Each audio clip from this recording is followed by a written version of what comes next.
and sat down with me. I have a couple of degrees from Louisiana Tech University, and I studied out the theory of evolution on how we arrived here, how the cosmos arrived here, how the earth arrived here.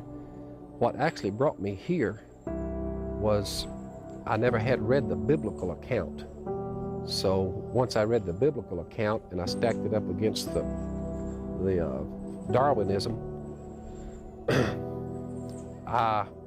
some fella showed me that 2,000 years ago, this Jesus of Nazareth came on the scene. He was God in flesh. He died on a cross for my old rotten life, was put in a tomb and resurrected from the dead.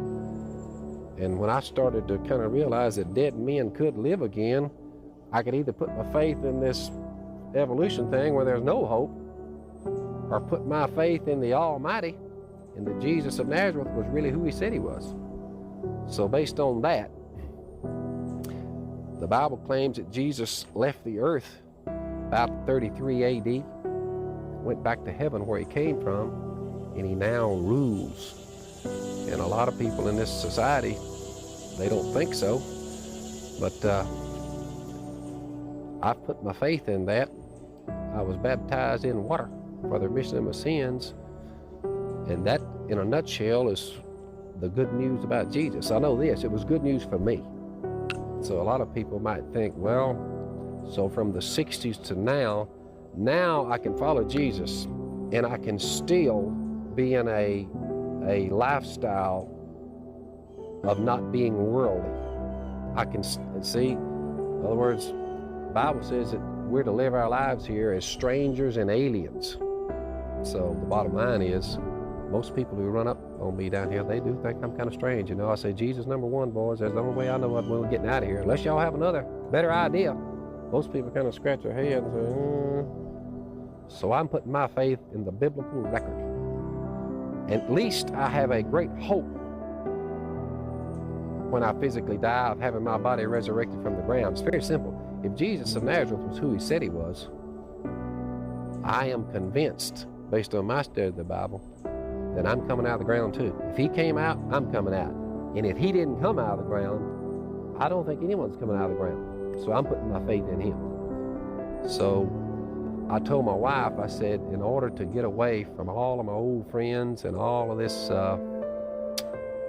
temptation, running after dollar bills, whatever, I said, we need to find us a little place down there, and I'm gonna fish the river, I'm gonna build duck calls. I said, we will make it. She said, hey, let's go for it. So we ended up down here at the end of the road in these woods down here. And basically all I do is fish the river, and I build duck calls. I will have to tell you that of all the people that's arrived here, and you being a couple of fellows yourself, I have shared Jesus with them in that simple story, the gospel about him, and I have walked on many a one of them down that river, walked down on the bank and baptized them in the river, a lot of them. So in this society, that would be considered maybe, I consider it very wise, and keep your life straight. Keep your life straight. Love your fellow man. Do what's right. Fish and hunt ducks for a living, build a few duck calls. In my mind, that's going to be hard to top, but I guess it's according to what a man wants, But that's pretty well what got me down in here. The Almighty, I guess, fear of the Almighty. When I die, don't cry.